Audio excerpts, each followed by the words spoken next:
বন্ধুরা, এটা এমন একটি দেশ যেখানে কিনা মানুষের চেয়ে ইঁদুর সংখ্যা বেশি। मैं नहीं बताऊंगा।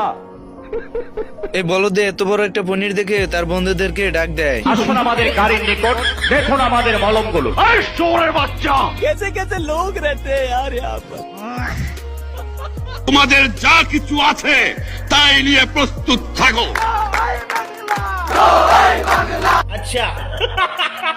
साले को बम से उड़ा दूंगा एक बार हाथ में आ जाए तो। আমার চ্যাটার বাল।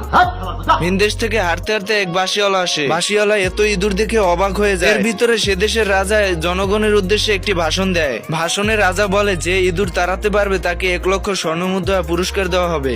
পুরস্কারের কথা শুনে বাসিওয়ালা রাজি হয়ে যায়। ইমোশনে হিট মারিস না, পেছাও কম। বাসিওয়ালা বাসিতে ফু দেয়। বন্ধুরা, ভিডিওটি ভালো লাগলে অবশ্যই লাইক করে দেবে। এই শহরে হঠাৎ করে ইঁদুরের সংখ্যা বেড়ে যায়, তাই রাজা ঘোষণা করে যে ইঁদুর তাড়াতে পারবে তাকে 1 লক্ষ স্বর্ণমুদ্রা পুরস্কার দেওয়া হবে। এই কথা শুনে বাঁশিওয়ালা লোকটি রাজি হয়ে যায়। বাঁশির সুরে সব ইঁদুর একত্রিত করে শহরের বাইরে নিয়ে যায়। হঠাৎ অদৃশ্য থেকে একটি পনির বেরিয়ে আসে আর সব ইঁদুরগুলো পনিরের ভিতর ঢুকে যায়। এরপর ইঁদুর সহকার পনিরটি অদৃশ্য হয়ে যায় আর লোকটি চলে যায় রাজার কাছ থেকে পুরস্কার আনতে।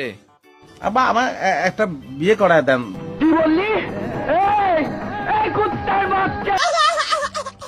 রাজা তার কথা না রেখে একটি স্বর্ণমুদ্রা দিয়ে লোকটিকে বিদায় করে দেয়। কামটা ভালো করতেছেন না, হাতটা নামায় দেন।